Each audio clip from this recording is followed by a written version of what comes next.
All right, so onward to the continuance of Clotaire II. Like I was mentioning, it's very long chapters here about him. I did mention yesterday, if you see this map, he started at this point, but then by the end of his reign, captured all of this. So, and that would be just him. So before where that was split between, there was maybe 3 or 4 kings, and yet they were all claiming France as theirs, that they were under the ordinance of like a Paris, Soissons region. This particular one is saying, well, no, they've all been knocked out, and this is Clotaire is the son of Fredegund, the woman. All right, so I'm going to click off my face and start reading. All right, click off my face. Right, so here we go. The tranquility of France was soon interrupted by 2 wars, which broke out at the same time, one in Burgundy against the Visigoths and another in Australasia against the Lombards. Gontran's pretext was to revenge the death of Hermengild, brother-in-law to Childebert, but his real motive for commencing hostilities appears to have been the expulsion of the Visigoths from France and the extension of the limits of the French Empire as far as the Pyrenees. Childebert was introduced to march into Italy by the hope of refusing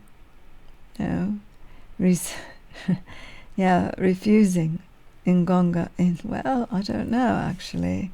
We'll say resuing. That's what it was saying. Resuing Ingonda from the hands of the imperial generals, into which she had been delivered, either for her own personal safety or as a hostage for the fidelity of her husband. Hermengild, but the progress both of Gontran and Childebert was slow, and their schemes proved financially unsuccessful. The Burgundians, seldom subdued, though often defeated, found themselves reduced to the necessity of entering into an accommodation with Recared, the son and successor of Louvigild. That wife prince, who had recently abjured Arianism, was extremely anxious to put an end to the war. He had offered himself in marriage to Clodocinda, sister to the king of Austrasia, and the match was concluded, but he neither married the princess nor Reguntha, the daughter of Chilperic, who had likewise been engaged to him. This last, indeed, was actually on the road to Spain when the death of her father occasioned an alteration in her sentiments and measures. General Didier, being displeased with Fredegonda, took this opportunity of insulting her in the person of her daughter, in the presence of her daughter. Oh no, it says in the person of her daughter, by seizing all the treasures which she had received for her dower. These consisted of considerable sums of money, both in gold and silver, besides 50 large wagons loaded with rich clothes and other precious effects, all of which Didier secured and deposited in a safe place. Rigontha returned to the court of Clotaire, where there led such a life of debauchery that her mother used to correct her most severely. We are told by the historians of those days that their quarrels were sometimes so ferocious that they actually came to blows. One day in particular, the queen, pretending to give her that part of her father's treasures to which she was entitled, the princess stooped to make them from the trunk in which they were enclosed. To take them from the trunk. When her mother pressed the lid down upon her head, and but for the interference of some person who was in an adjoining apartment, she must inevitably have been sacrificed to the fury of that pitiless and unnatural woman. We relate these circumstances merely to convey an idea of the ferocity of manners which obtained in the first ages of the monarchy. So the mother pressed the trunk down upon her daughter's head. Australasians, in the meantime, had entered Italy, but being won by the submission and the presence of Clotaire, king of Lombards, they contented themselves with merely passing the Alps. The second expedition which they undertook soon after was attended with no greater advantage. A dispute arising among the leaders, the army remaining inactive, and returned to France without making a single attempt. The King of Italy, however, continued his solicitations for peace, which was at length concluded. The court of Austrasia received his presents, promised him the Princess Clorinda, and broke the engagement. The treaty was no sooner signed than the French made a fresh eruption into Lombardy. But their perfidy was justly punished by the most signal defeat which the nation ever experienced. The Italian prince took every method he could devise in order to distress them. He persuaded Garibaldi, Duke of Bavaria, to shake off the Austrian yoke, and to attach him to the more firmly to his interest. He asked his daughter, Theodelinda, in marriage. It is pretended that he accompanied the ambassadors himself, and that the princess, having presented the cup to the envoys, according to the custom that prevailed among the people over whom she was going to reign, Clotaire, in returning it, pressed her hand, which made her blush, and led to suspect it was the King of Lombardy, who immediately confirmed her suspicions by kissing what before he had only ventured to squeeze. This circumstance calls our mind a curious article of the Salic law, which says, "Whoever shall kiss the hand of a free woman shall pay a fine of 15 souls of gold." Oh, there might be, yes, they're calling them souls of gold.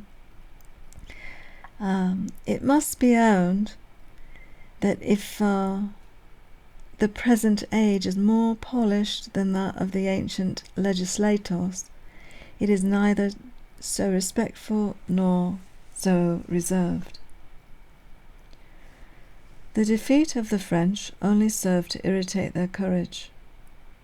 They entered into a league with the Empire, and Childebert sent a numerous army into Italy, divided into two bodies, one under the conduct of Oudevold, lost time in waiting for the imperial troops in order to form the siege of Milan, while the other, commanded by Cadinus, entered the country of Trento, where they took 9 or 10 places of strength. They both returned with an immense booty, but considerably weakened by disorders, proceeding from the extreme heat of the climate. This consideration, joined to the mediation of the King of Burgundy and enforced by motives of policy which taught to weaken and not to destroy the Lombards, superinduced the conclusion of a peace on the condition of receiving from the Lombards a tribute of 12,000 sols of gold, which was afterwards given up on the payment of a stipulated sum. During these expeditions, several incidents occurred in France, which gave us a horrid idea of the manners of those times. Fredegonda, whose mind was ever fertile in projects of cruelty, and who could always find assassins to put them into execution, hired 2 ecclesiastics to murder the King of Austrasia with poisoned poniards.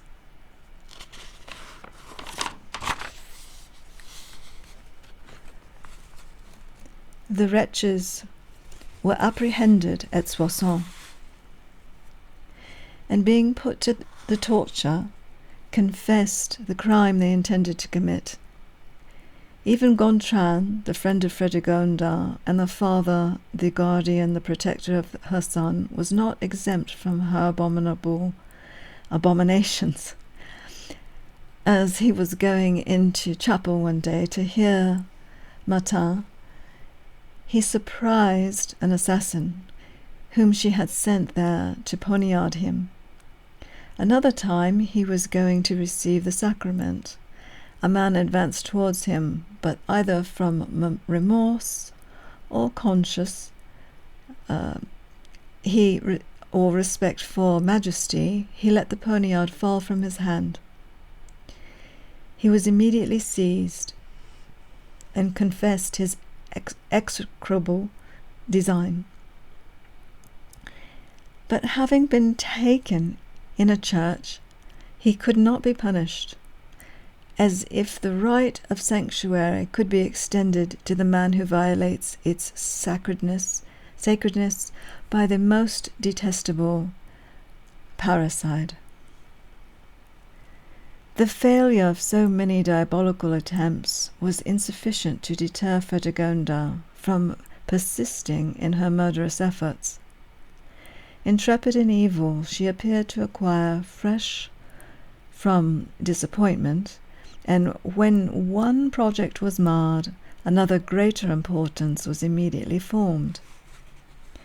The death of the king Austrasia and his mother was again resolved on, and the success of this scheme appeared the more infallible, as she had engaged 3 of the principal nobles at the court of Childebert to join in its execution. But that prince, being so fortunate as to discover the plot, the conspirators met the fate they deserved. Raucinus, we'll call him Rausengus, who called himself the natural son of Clotaire I, was stabbed just as he had quitted the king's apartment. whether he had been summoned on pretense of business. Ursian was slain after a bold resistance, and, well, Berthefred, though protected by Brunehaut, was murdered in a chapel, whither he had fled for shelter, the Bishop of Verdun having refused to give up the keys of it. The assassins, not daring to break open the doors, got open the roof and crushed him to death with the tiles. Edegus, Bishop of Rheims, was suspected of being an accomplice in this conspiracy against Childebert, but possessing the arts of intrigue and persuasion in an eminent degree, he acquired such an ascendancy over the king that he eluded the punishment due to his crime. He was less fortunate, however, in a second conspiracy, which was discovered soon after the first.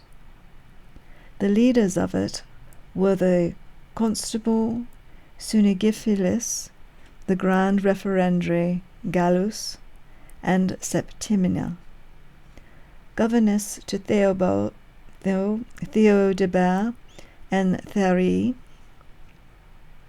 was Septimina. Their design was either to make the king repudiate his wife Feiluba and banish Brunehaut, or else to poison him, in the hope that in the absence of those princesses, or during the minority of the young princes, the reins of government would be entrusted to them.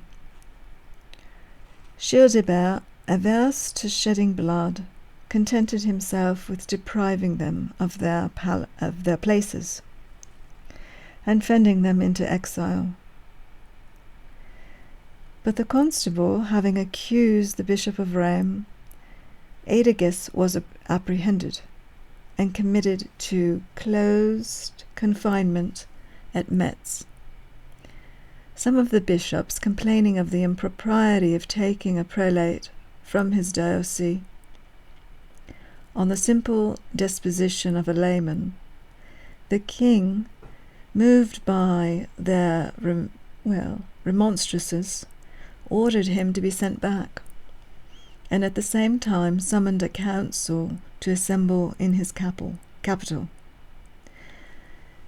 The culprit appearing, the letters he had written to Chilperic were produced, when his design to murder young Childebert being fully established by them, his judges, notwithstanding their disposition to favour him, were obliged to pronounce the sentence of degradation, but throwing themselves at the king's feet to beg he would spare the life of the bishop, they obtained what they asked, and though the crime of which he stood convicted was of the deepest dye, yet exile and confiscation formed his only punishment. In the meantime, 590 AD, Walrot,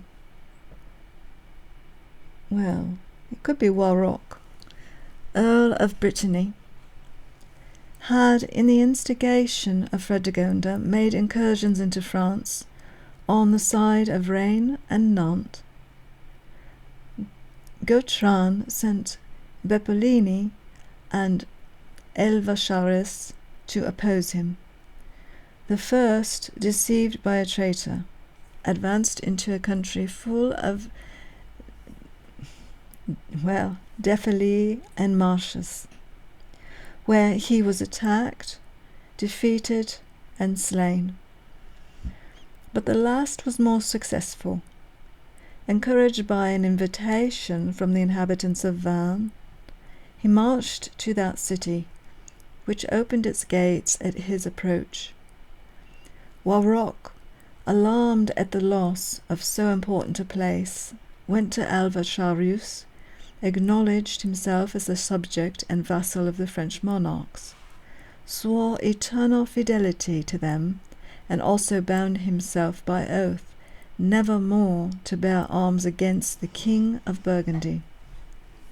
This oath, however, was no sooner made than broken. The son of Warrock attacked the French troops as soon as a part of them had passed the river Vilaine.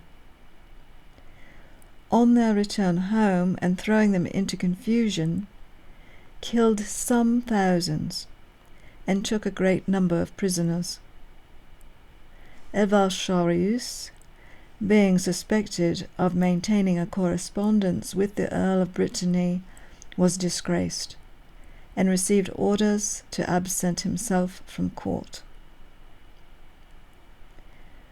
The war in Brittany and the christening of Clotaire were the last events of importance in this reign of Gontran, who died at Chalon-upon-Saône in the 51st year of his age. The abilities of Gontran were not above mediocrity, destitute of that vigour and firmness which are essential to the enforcement of authority. His schemes, though well conceived, were not unfrequented. They were not unfrequently marred by those whom he appointed to superintend their execution. His disposition was naturally good, yet was it rather calculated to encourage licentiousness than to command veneration? For though he loved his subjects, he had not sufficient resolution to secure them from the oppression of his ministers. He was mild, humane, and complacent, yet rather from timidity than virtue.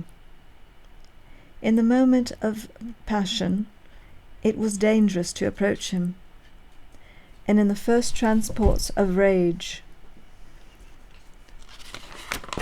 he would sometimes condemn his subjects to death for the most trivial offences. One of his wives, being at the point of death, begged him to have 2 of her physicians executed, because she imagined that their medicines had brought her into that situation, and Gontran was not only weak enough to make the promise she required of him, but cruel enough to keep it. Going through a forest one day, he saw a wild bull, just killed. He charged the keeper of the forest with the fact, but the man accused one of his chamberlains, who denied having any knowledge of it. The king ordered that the matter should be decided by single combat. The chamberlain, being old and infirm, sent one of his nephews to fight for him, who mortally wounded the accuser. But, in stooping to disarm him, he killed himself by falling on the poniard of his adversary. The death of his champion, though accidental, was regarded as the conviction of the chamberlain, whom the king ordered to be immediately seized and stoned to death on the spot. Such were the ideas entertained of justice in those barbarous times. The biographers of Gontran tell us he possessed a vast fund of piety, and the austerity of his life, the extent of his bounty to the poor, and his love, respect, and protection of religion, the church, and its ministers procured him a place in the long list of, Romish saints.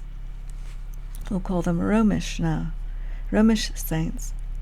Gregory of Tours, whose credulity knew no bounds, says he performed miracles. That prelate, after speaking in the warmest terms of commendation of Gontran's virtue, adds that he had a concubine whose name was Veneranda.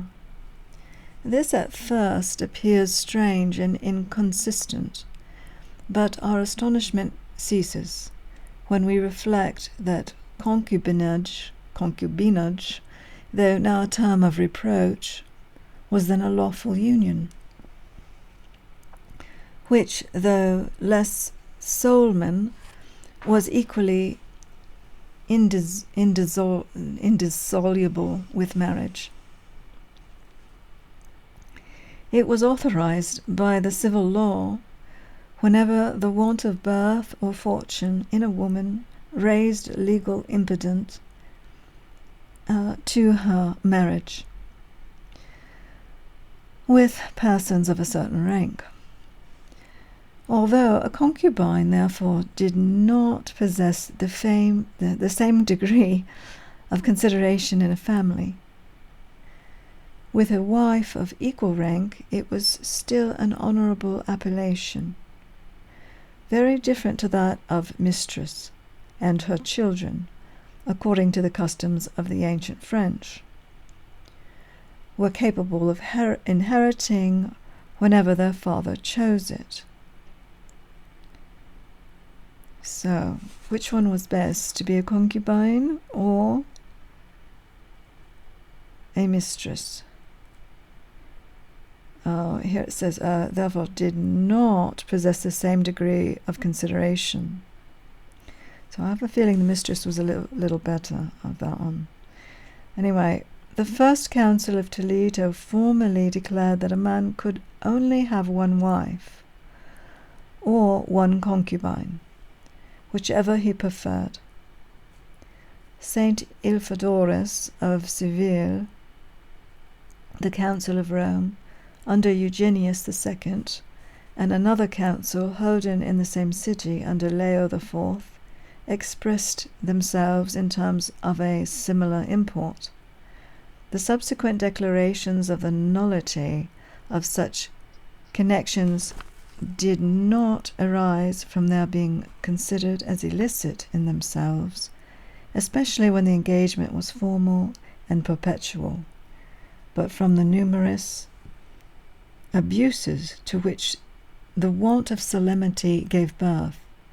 It was for this reason also that the Romans, though they considered the offspring of a union so contracted as legitimate, did not grant them the right of succession. All right, I'm going to stop there for the moment.